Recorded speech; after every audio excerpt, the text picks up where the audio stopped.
Welcome to 360 Money Matters, where financial planners Billy and Andrew talk all things financial planning. This podcast aims to increase your knowledge and confidence with all things money. Each week, they will cover topics like wealth creation strategies, investment principles, creating passive income, paying off your debt faster, and much, much more, so you can live a life on your terms without limits. Welcome back to the 360 Money Matters podcast. I'm Billy and I'm joined by Andrew. Lovely to have you all here and great to be back. Andrew. It is definitely great to be back and in front of the microphone here, and we're talking about a particular topic that we come across all of the time, I guess, with a lot of our clients, and it seems to be almost the primary reason why people come and have a chat to us. So Andrew, tell us a bit about what we're going to be talking about today. Yeah, absolutely. I mean, it's the number one question that we have aside from, where do we invest? Everyone is always talking about how much money do I need in retirement? What's the number? How much do I need? And how do I get started on that journey? Before you get started on the journey, you really need to know how much money you need in retirement. So that's exactly what we're talking about today, Billy. So give us a rundown. I mean, the first and foremost thing is, what's retirement? I mean, is it you just turn 65 and retire? Is it different than that? Sort of get us started, get us underway, Billy. Yeah, really good question, because the definition of retirement has changed over the years. Traditionally, you're absolutely right. You'd work in your job, in a career for 40 years, 45 years, and you'd stop working at 65. Yeah, you'd get your age pension, your gold watch, and off you go. That's right, the gold watch. But it's completely different now. And I think the way that we like to think about it, and we talk to people, and it seems to resonate with a lot of the people that we're talking to, but retirement is different for different people. It's not necessarily that traditional sense where you hit a particular point in time and all of a sudden you just stop working. What we're seeing a lot more common these days is that people have got a particular age in mind where they then transition from maybe full-time work to part-time work or something of that nature, or some different combination or alteration of that. But it means different things to different people. We still do talk to people where they're like, yep, I've turned 60 or 65 and I never want to have to worry about working again. Yeah, and that's probably, I don't know, I'd say the exception rather than the rule. I think these days it's pretty daunting to just stop what you're doing, not have something that's occupying a huge amount of your time all of a sudden. And so a gradual transition towards retirement tends to be what we're seeing the majority of people do. But again, whatever works for you. Like if you are completely overworking and you're at the position where you can retire and do it comfortably, then absolutely go for it. But different for every person, as you said, Billy. Yeah, and just on that note, I mean, the way that I think about it, and this is the way that I have conversations when I'm talking to clients about it, is it may not necessarily just be about a point in time. You hit a certain age and that's it. The way that I like to think about it is, what amount of money do you need in terms of income and obviously the assets to support that, to then make the decision whether you have to work or not.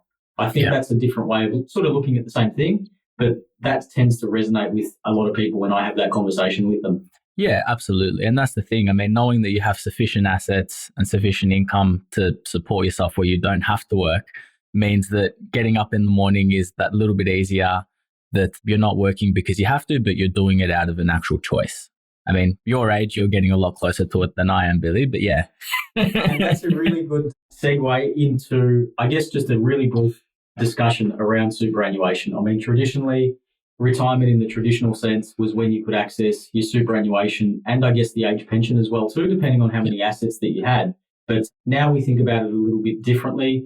You don't just need to access your superannuation in order to retire. I mean, if you had enough assets to be able to support your lifestyle and you wanted to stop working at 50, you can't access your superannuation at 50. There's no reason why you couldn't stop working if you've got assets outside of super to be able to fund and support your lifestyle. Absolutely. And that can make things a lot easier when you're looking at it from a retirement perspective, because traditionally you kind of think, all right, these are all of the assets that I need to acquire in order to sustain my lifestyle. But if you've got assets that can support you from the age of 50, you don't need to have assets that support you from the age of 50 all the way until, touch wood, the day that you pass on. But you only need assets from the age of 50 to support you until superannuation kicks in. Then you have assets from both of those means contributing towards your retirement income. So you can sort of structure it in a way whereby you're not actually looking for assets to sustain you over the journey of your life, but rather to sustain you only for a period of time. Well said. Really common strategy that we deploy all the time for clients that are interested in accessing income and their assets and their investments before a particular age because of the restrictions around super. So well said with that one, Andrew. But that's probably a really good point. Then dive into working out how much income do you need in retirement, because it's different for everybody. And how do we go about figuring out what we need? And if we are putting a plan in place around a particular point in time, you want to stop working by the time you're X age, you've got to allocate or assign a particular income amount to that so you know what you're aiming for so you can work towards it. But how do you work out what that number is? I mean, it's different for everyone. Absolutely. And I think that's also a really good point, Billy. It's all about income. So all too often we get the question around, how much money do I need? What do I need in my superannuation? What do I need in my asset pool in order to be able to retire? The key driver behind it is income, not the asset pool. I mean, the asset pool is obviously important and you can sell down assets and do different things with the assets that you have in order to derive income. But the really important and key metric around retirement is how much income do you have? So for instance, $1 million property that's delivering a rental yield of 2.5% is different to an amount of money that's in superannuation that's delivering a dividend yield of perhaps higher, perhaps lower. So the key and important thing that I think I just want to sort of highlight in what you were saying, Billy, is income is the driver behind retirement, not the asset pool. The asset is certainly important, definitely a consideration, but how much income you can derive from that asset is really the important thing. You're absolutely right. And it's a shift in mindset because when you're in accumulation phase, it's all about growing your assets. All about assets. You're not using it. And then, look, unfortunately, we do see it time and time again, especially with, I guess, in Australia, property, everybody loves property. We find that a lot of clients are in a position where they're asset rich, but they're cash poor. So they've got really good assets on paper. The valuation of those is quite high. Traditionally, with a property and a yield, you may not be getting a high yield on it. So in that example before, if you've got $1 million property and you are getting 2.5%, I mean, $1 million property is great, but 2.5% is only $25,000 a year. So from that perspective, that wouldn't be enough to be able to support you in your income objectives, I wouldn't say. For the majority of people, you probably need a couple of properties at that price in order to do it. So getting your asset mix right with the anticipation that at some point in time it's going to need to produce income to be able to support your lifestyle is absolutely key, because you don't want to be, like I said before, you don't want to be asset rich and cash poor, because that won't work for you when you need that income perspective. But I mean, there are a couple of things that we can think about, Andrew, in terms of some benchmarks or some numbers that we can think of where we can put a number around what we actually need to live in retirement. Yeah, so look, there's a couple of benchmarks and sort of a couple of ways to look at it. One of the most sort of simple methods that Money Smart talks about, and a great hub in terms of all things money and investments, is Money Smart. That's the government. Correct. The government financial website that has information about all things money. Yeah, correct. So they talk about 2/3 of your pre-retirement income. That's one of the methods. So if you're earning whatever that number is, $100,000 a year, 2/3 of that, 66 grand a year, is how much you'd actually need in retirement. Very simple, very easy way to look at it. There's also the Association of Super Funds Australia. So ASFA, sorry, a bit of a tongue twister there. And they talk about, for a couple, modest retirement income is $782 a week. For a comfortable retirement income, it's $1,203 a week. Very sort of benchline and high level numbers. And I think one of the important things, or one of the big things and questions that I get, particularly when I'm talking to clients about these numbers, is why do I need less income in retirement than when I'm actually working? Why do they estimate 2/3 of my pre-retirement income? Or why is the modest or comfortable expected income less than what the average wage is? So run us through it, Billy. Why do you need less money in retirement when you're working?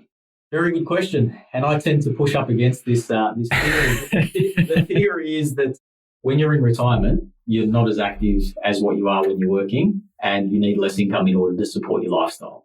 I guess there's also an assumption that when you do that, you're probably in your 60s, maybe, thinking back to being able to access super at a particular age, being able to access the age pension at a particular age.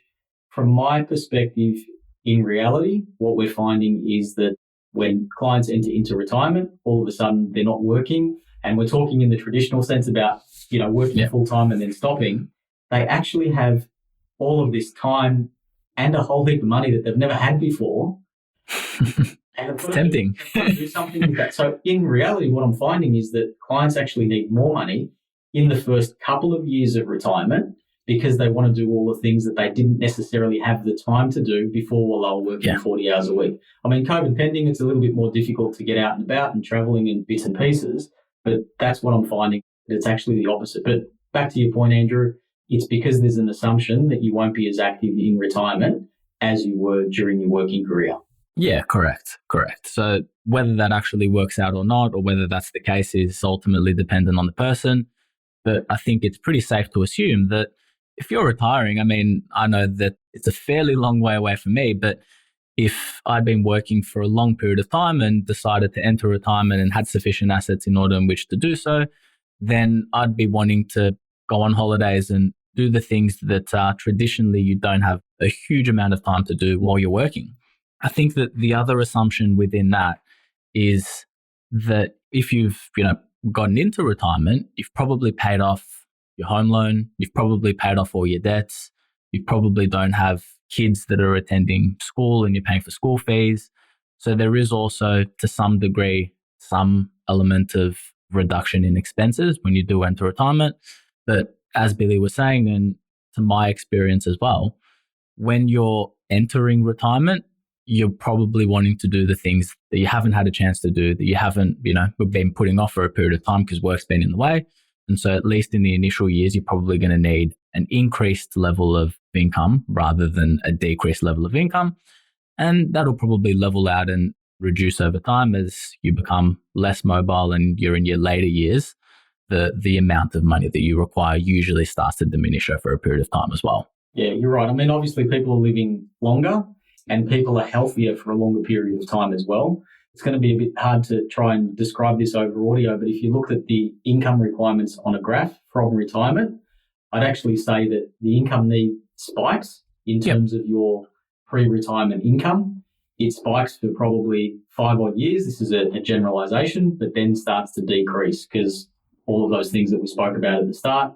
In particular, there's a particular goal that we tend to see that people want to travel and go on that trip that they've always been wanting to, trip of a lifetime. Just a trip? Come on, Billy. You want to go on a few. It's a really big trip. I didn't say how long it's going to last for. It never ends. It's going to get longer and longer the longer we're in restrictions, right? So, but there's things like that, going on those holidays that you've always wanted to go on, maybe upgrading the family car, doing some renovations around the house, all of those sorts of things. So I'd say that we see a spike right at the start, and then over time, as you do start to slow down and become less mobile, I guess if that's the way to look at it, your income needs definitely do go down over time. So bit of a bell curve. That's exactly right. So getting an understanding of what that looks like for you is critically important.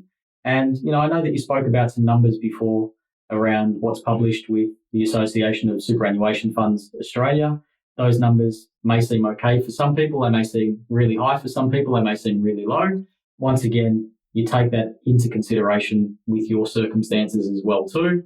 If you've got no debt, that's a bit of a different story. If you do have a little bit of debt, you need that income to be able to support that as well. So it really is different for everybody. And once again, depending on how young you are when you start accessing this money, you also need to take into consideration how long it's going to last as well too. So getting that balance right between living off the assets that you've got without depleting them too quickly, because you don't want to get into a position where you outlast your money.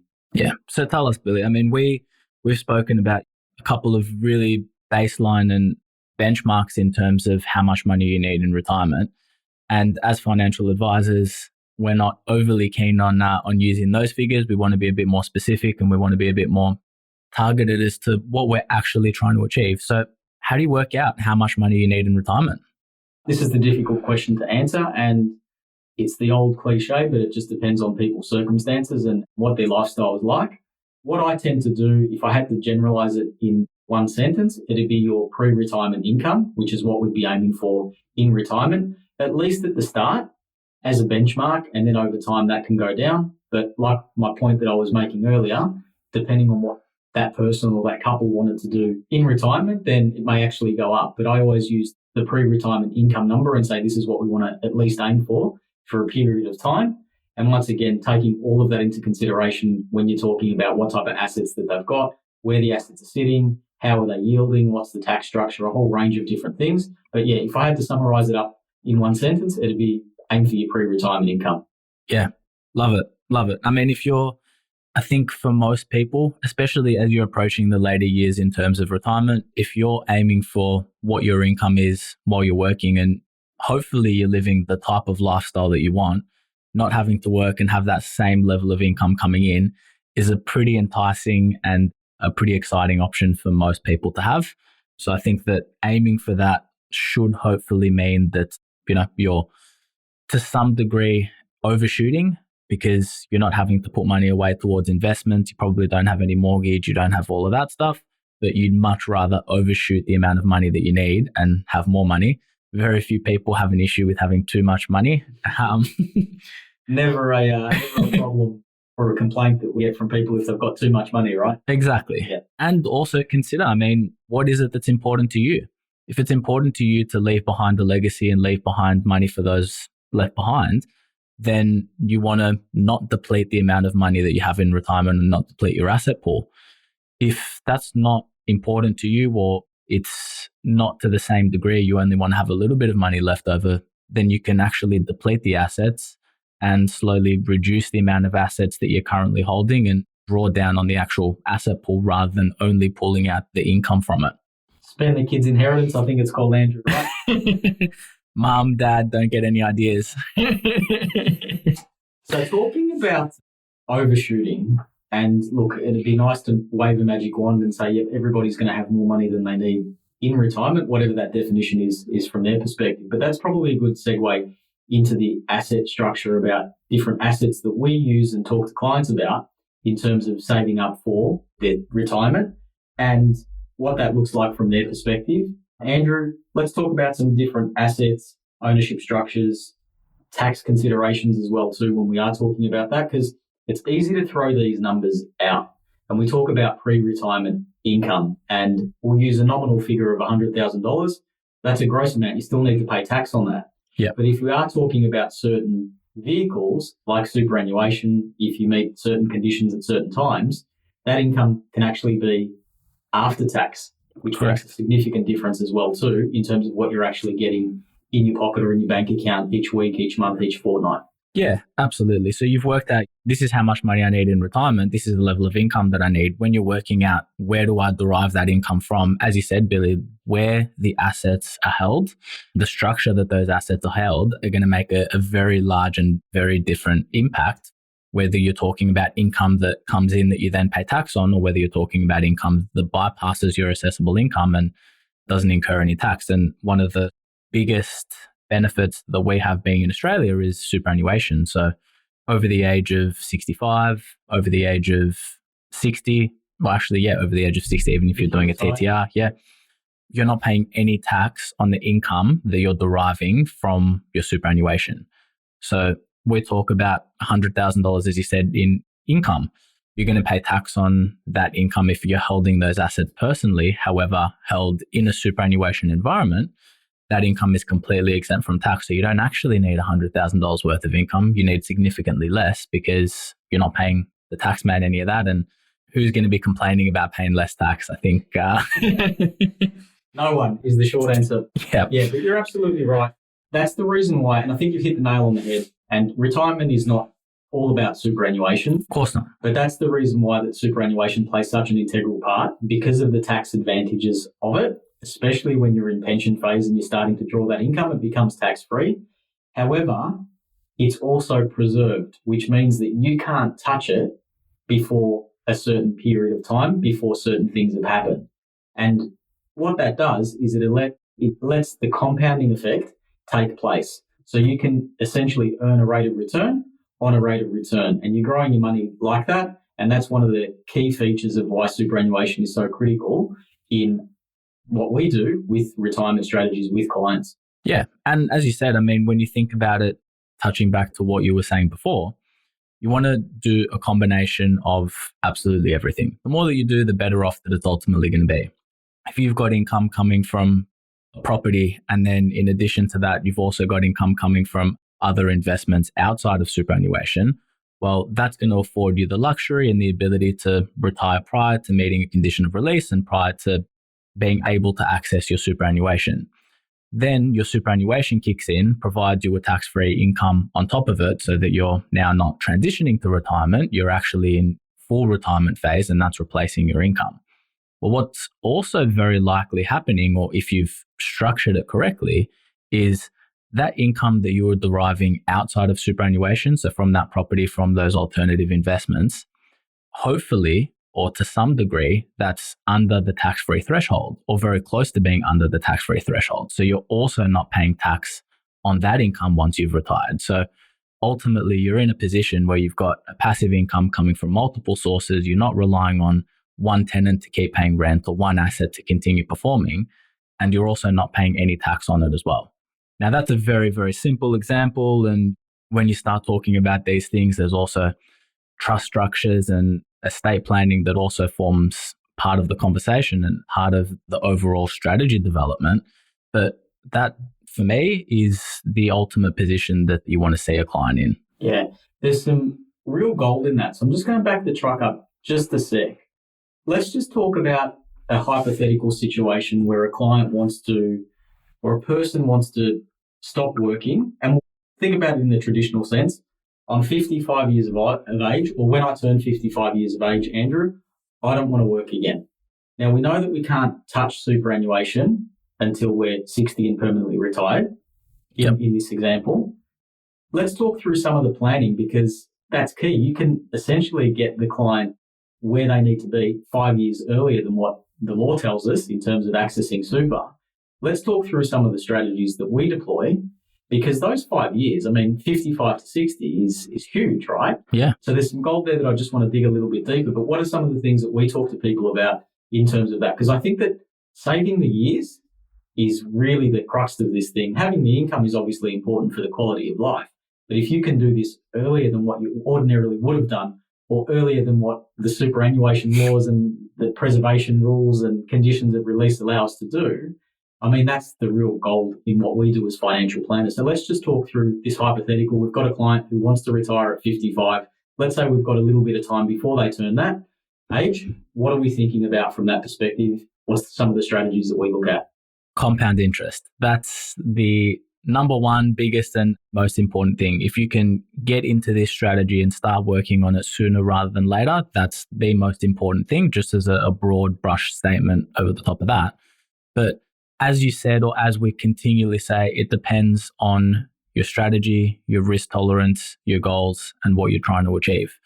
Your circumstances, it depends on a variety of factors. But if you can have a couple of investment properties that are providing a rental income, if you can mimic what you're doing with your superannuation and compound early, so rather than holding a portfolio of, shares, property, infrastructure, bonds, variety of assets inside of superannuation, if you can do that outside of superannuation as well, you're compounding, you're diversifying your investments, and you're generating a retirement income that can start, so it doesn't necessarily have to, but can start kicking in pre-reaching preservation age in superannuation and be able to, really wipe the years off when you can retire. Well said. So from our perspective, what we talk to a client about is identifying what income that they need between the ages of 55 and say 60, because we know at age 60 they'll get access to their superannuation. So we'd be having that conversation around what's the income objective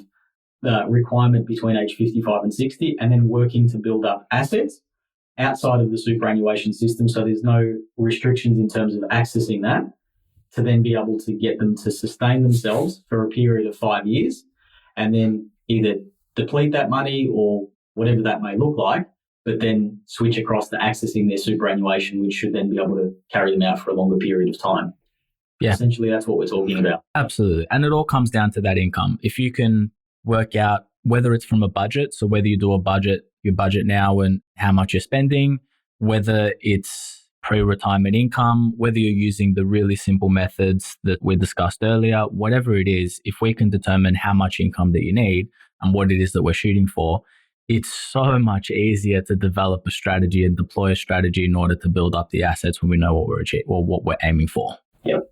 I guess two quick things that we talk to clients about. The first one is wanting to get to a position where you are retired, you don't have any debt. I mean, obviously that makes sense if you can get to that position. And from a planning perspective, we're always trying to achieve that for our clients. Yeah, just peace of mind. I mean, at the end of the day, knowing that you don't have a debt obligation or you don't have any expenses that you have to make, it's very much a peace of mind thing. It's a risk mitigation strategy. I mean, whether that works out to be, I'm probably going a little bit deep here, but whether that works out to be the best thing to do financially or not, ultimately probably doesn't. I mean, if I'm talking interest rates at the moment being at historical low levels, the amount of money that you can generate from having funds invested, you're probably better off holding some debt in retirement and having more money that's invested. But whether that passes the sleep test, whether you can sleep at night knowing that you've got a debt that needs to be paid and you don't have income that's coming from the traditional sense, your working life and from your investments, that ultimately depends on the person. But if it was me, I wouldn't want to have any debt in retirement, and I'd want to make sure that all the income that I'm deriving is only going towards supporting my lifestyle and not having to fund the debt. 100%. And that's a nice little teaser to one of the episodes that we've got coming up about where should I put, if I've got extra money, where should I put it? Yeah. Debt repayment or investment? So once again, we'll discuss that in a fair bit of detail in another episode further down the track. But probably the last thing that's really relevant to this, we do have an age pension system, social security system in Australia that's accessible if you've got assets of a certain level and under that you can access as well too. So as part of our strategies that we deploy for clients, we also look at that as well too, because there's some advantages to being able to use your own assets to live the lifestyle that you want at the start of your retirement, but then further down the track when you either deplete your money or run it down quickly because you've had an absolute blast of a time over the past 10, 15 years, whatever it may be. Andrew, just talk us through quickly, what does some of that look like for our clients? Yeah, I mean, look, there's a few considerations when you're looking at maximizing age pension entitlements. There's a few things that you can look at. Simplest and easiest strategy is growing your assets until the cutoff point. There's an asset test and an income test, so making sure that you're underneath both of those so that you still receive the full age pension and you've got assets whereby if you want to, draw down on in order to be able to go on an ad hoc holiday, or you want to be able to have or additional income on top of the age pension, you can utilize that. The other method, and I think it's really important to work out what it is and what we're trying to achieve early, is around the gifting rules. So you can gift assets to kids, friends, whoever you decide to gift assets to, in order to drive your assets down in order to meet the age pension test. However, if you do so, there are time periods that those assets will count towards, or those gifted assets will still count towards your asset test for a period of time. And so you want to, really get a good idea on what it is that you're aiming for, good idea on what we're trying to achieve, and where likely your assets and your retirement income is going to come from. So it all boils down to get started early, work out the strategy early. And if it's going to come from a combination of property, infrastructure shares, and age pension, then that's fine. If age pension doesn't form part of it, then that's very likely even better because it means you've got a higher level of income. So working out not only your asset position, but also your age pension entitlements as well is imperative in the overall strategy. Well summarised, Andrew. And just the only other thing on top of that is just identifying how much money that you need each year to live off and working through all of those. But the key message here is start early. Start early and plan for it.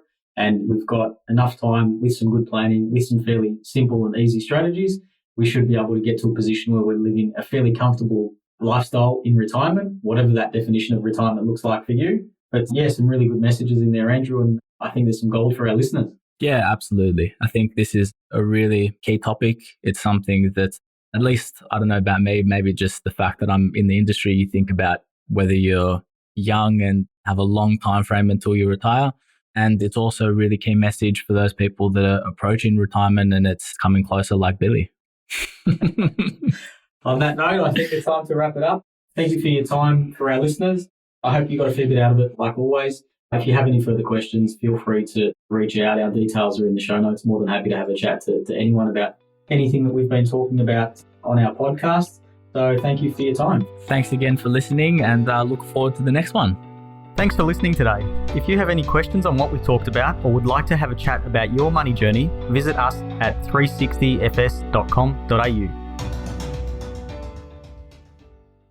Just a reminder to our listeners that the information contained in this podcast is general in nature and it is not intended as personal recommendations for the audience. Please consider whether the information suits your circumstances before acting on it. This information is provided by Billy Amaritis and Andrew Nicolaou of 360 Financial Strategists Proprietary Limited, authorised representatives and credit representatives of AMP Financial Planning.